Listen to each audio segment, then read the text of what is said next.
રાજકારણ સૌરાષ્ટ્રનું ગરમાયું છે એટલું જ રાજકારણ આદિવાસી વિસ્તારમાં પણ જામ્યું છે। ભારતીય જનતા પાર્ટી દ્વારા અત્યારે હાલ એક બાદ એક ઉમેદવારોની યાદી જાહેર કરવામાં આવી છે। એવામાં હવે નર્મદાની પણ યાદી ભારતીય જનતા પાર્ટીએ જાહેર કરી દીધી છે। આ વખતે ઘણા બધા એવા નવા ઉમેદવારો છે કે જે લોકોને મોકો આપવામાં આવ્યો છે, પણ હવે ભારતીય જનતા પાર્ટીના એક એવા નેતા છે કે જે ચૈતર વસાવાની સામે પડ્યા હતા, એમને આ વખતે પ્રમોશન મળ્યું છે। પહેલા તાલુકા પંચાયતના ઉમેદવાર હતા ને હવે આ વખતે તેમને જિલ્લા પંચાયત લડવા માટે ભાજપે મેદાને ઉતાર્યા છે।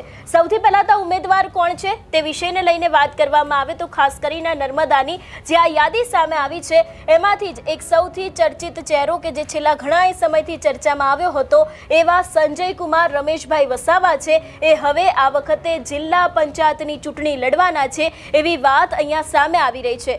ભારતીય જનતા પાર્ટી અત્યારે હાલ પોતાના નવા ઉમેદવારોના નામે એક કહી શકાય કે એક અખતરો કરી રહી છે, કારણ કે મનસુખ વસાવાનું નિવેદન સામે આવ્યું હતું કે આ વખતે ભલે નવા ચહેરા ઉતારો પણ એની સામે ભારતીય જનતા પાર્ટીએ ઘણું બધું વિચારવું પણ પડશે। ભાજપે પોતાના નવા ચહેરા તો ઉતાર્યા છે, પણ બીજા પણ એવા ઘણા બધા ચહેરા છે કે જે લોકોને રિપીટ કરવામાં આવ્યા છે અને રિપીટની સાથે તે લોકોને પ્રમોશન પણ આપવામાં આવ્યું છે।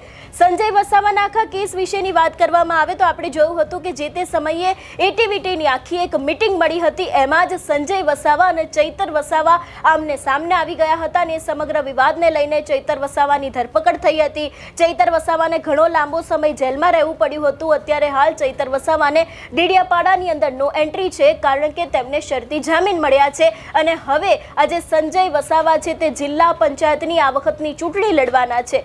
સમીકરણો ભારતીય જનતા પાર્ટીના ખૂબ અલગ છે, એની સામે આમ આદમી પાર્ટીના પણ એટલા જ અલગ છે, કારણ કે જે રીતે અત્યારે હાલ ઉમેદવારની યાદી જાહેર કરવામાં આવી છે અને આ જ ઉમેદવારની યાદીમાં આજે સંજય વસાવા નામના વ્યક્તિ છે કે જે ચૈતર વસાવાની સામે પડ્યા હતા, જે તે સમયે મોટી આખી બવાલ થઈ હતી। એ જ નેત વિસ્તારમાં કોઈ નેતા સૌથી મજબૂત હોય તો એ ચૈતર વસાવા છે અને આ જ ચૈતર વસાવાની સામે હવે ક્યાંક બાથ ભીડના લોકોને ભારતીય જનતા પાર્ટી પ્રમોશન આપી રહી હોય એવું લાગી રહ્યું છે। હવે વાત કરીએ આપણે નર્મદાની। નર્મદા વિશે વાત કરીને જો વાત કરવામાં આવે ખાસ કરીને ડેડિયાપાડા, તો ડેડિયાપાડા આમ તો ચૈતર વસાવાનો ગઢ ગણાય છે અને આ જ ડેડિયાપાડાની અંદર ભારતીય જનતા પાર્ટીએ કોને કોને ટિકિટ આપી છે એના ઉપર પણ એકવાર નજર કરીએ। વાત કરવામાં આવે અમરસિંહભાઈ વસાવા, ખૂબ જ ચર્ચિત નામ છે। એ બાદ જો બીજું કોઈ નામ સતત ચર્ચામાં આવ્યું હોય તો એ છે ચંપાબેન સંજયભાઈ વસાવા। આ નામ આપણે અવારનવાર આદિવાસી વિસ્તારની રાજનીતિમાં સાંભળતા આવ્યા છે, કારણ કે ઘણી બધી વખત આપણે જોયું છે કે ભારતીય જનતા પાર્ટીના જે નેતાઓ છે એ લોકો દ્વારા પણ ઘણી બધી ભાજપની પોલ ખોલવામાં આવતી હોય છે।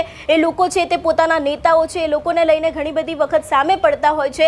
મનસુખ વસાવાનું જે ઉદાહરણ લઈએ તો મનસુખ વસાવા છે એમને તો ચૂંટણી સમયે જ એવું પણ કહ્યું હતું કે નેત્રંગના લોકો છે એ લોકોને શોપિંગ સેન્ટરની જરૂર નથી, નેત્રંગના લોકોને અત્યારે હાલ બસ સ્ટેશનની જરૂર છે, તો પછી નેતાઓ દ્વારા કામ કરવામાં કેમ નથી આવતા, એવી વાત મનસુખ વસાવા દ્વારા કરવામાં આવી હતી। જિલ્લા પંચાયતની હોય અથવા તો પછી તાલુકા પંચાયતની ચૂંટણી હોય, એ દરેક વાતને લઈને મનસુખ વસાવાએ ભારતીય જનતા પાર્ટીને ખૂબ જ સારી સલાહો આપી હતી। કહેવામાં પણ આવ્યું હતું કે તમે આ વખતે ગમે તેવો અખતરો કરો, પણ જે નવા નેતાઓને તમે મેદાને ઉતારો છો તો એના ઉપર ખાસ ફોકસ કરો કે નેતાઓનું કેટલું વર્ચસ્વ છે, એ નેતાઓ જે તે વિસ્તારમાં પોતાનો પાયો જમાવીને બેઠા છે કે કેમ, અને એ જ વાત ક્યાંક ભારતીય જનતા પાર્ટીએ માની તો છે, પણ નવા લોકોને આ વખતે મેદાનમાં ઉતારવા એ ખરેખર ભાજપ માટે ફાયદારૂપ થશે કે પછી નુકસાન કરાવશે, તે પણ એક મહત્વનો સવાલ અહીંયા ઊભો થાય છે। આજે જે મનસુખ વસાવા છે એ સાગબારાના જે લોકો છે એ લોકોની સાથે ઉમેદવારી પત્રક ભરવા તો ગયા છે, પણ આગામી સમયમાં આજે આખો વિસ્તાર છે આદિવાસી વિસ્તાર, એની રાજનીતિની અંદર શું ફરક આવશે એ પણ જોવાનું રહેશે, કારણ કે ચૈતર વસાવાની સામે પડનાર લોકો છે